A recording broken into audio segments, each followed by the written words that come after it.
स्वागत करते हैं आपका हमारे चैनल के अंदर। वीडियो में आगे बढ़ने से पहले नए दोस्तों से कहूँगा कि चैनल को सब्सक्राइब करके लाइक और ज़्यादा से ज़्यादा शेयर कर दीजिएगा। जैसा कि हम और आप तमाम ही जानते हैं कि बिहार के विधानसभा चुनाव की अगर हम बात करें तो लगातार तारीखों का ऐलान तो नहीं, लेकिन लगातार नज़दीक आते चले जा रहे हैं। बताया ये भी जाता है कि कुछ दिनों के बाद जो है तो बिहार के अंदर राजनीतिक थक्का पलट हो सकता है। वहीं अगर हम बात करें बिहार विधानसभा चुनाव के बाद जो है तो कई अटकलें और कई सवाल लगाए जा रहे हैं कि इस बार विधानसभा चुनाव के बाद क्या कुछ होने वाला है। बिहार विधानसभा चुनाव की अगर हम बात करें तो लगातार जनता दल यूनाइटेड के पतन के तौर पर उसको देखा जा सकता है। बिहार के अंदर अगर देखें तो कई एक चीज़ें ऐसी है जहां पर जो है तो भारतीय जनता पार्टी ने सीधी तौर पर कैप्चर करते हुए वो दिखाई दे रही है। लेकिन दूसरी तरफ वहीं अगर आप बात करें तो जनता दल यूनाइटेड से लगातार लोगों की नाराज़गी दिखाई दे रही है।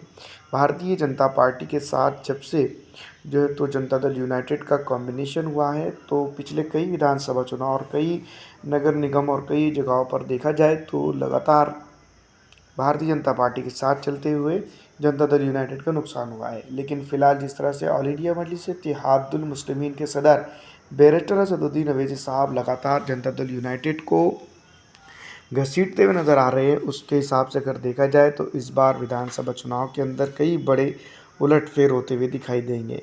बिहार में जो है तो नीतीश कुमार की भारतीय जनता पार्टी की के साथ गठबंधन की सरकार मौजूद है, लेकिन जिस तरह से अपराध हो या फिर जो तो डेवलपमेंट हो या फिर जिसको हम यूँ भी कह सकते हैं पलायन के मुद्दे हो, ये तमाम तर चीज़ों को अगर देखा जाए तो कहीं ना कहीं भारतीय जनता पार्टी की गठबंधन वाली सरकार जो है तो फेल होते हुए नज़र आ रही है। वहीं आरजेडी की अगर हम बात करें तो आरजेडी के कार्यकाल की भी बात हम इसमें कर सकते हैं।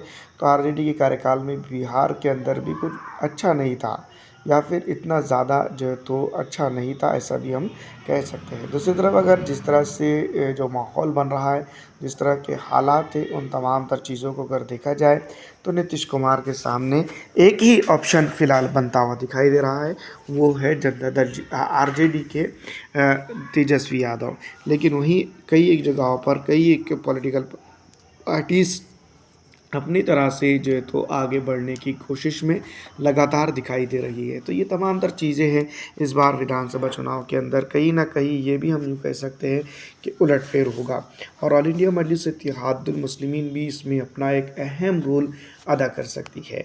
पिछले विधानसभा चुनाव के अंदर अगर देखा जाए तो 25 विधानसभा क्षेत्र के ऊपर तकरीबन अपने प्रत्याशी उतारे थे, जिसमें से 5 पर वो जीत दर्ज करने में कामयाब हुए थे। लेकिन सबसे बड़ा सवाल यही है कि इस बार विधानसभा चुनाव के बाद जनता दल यूनाइटेड के मुखिया नीतीश कुमार के साथ क्या होगा, किस तरह से उनकी रणनीति रहेंगी और किस तरह से वो राजनीतिक तौर पर आगे रहेंगे या पीछे रहेंगे।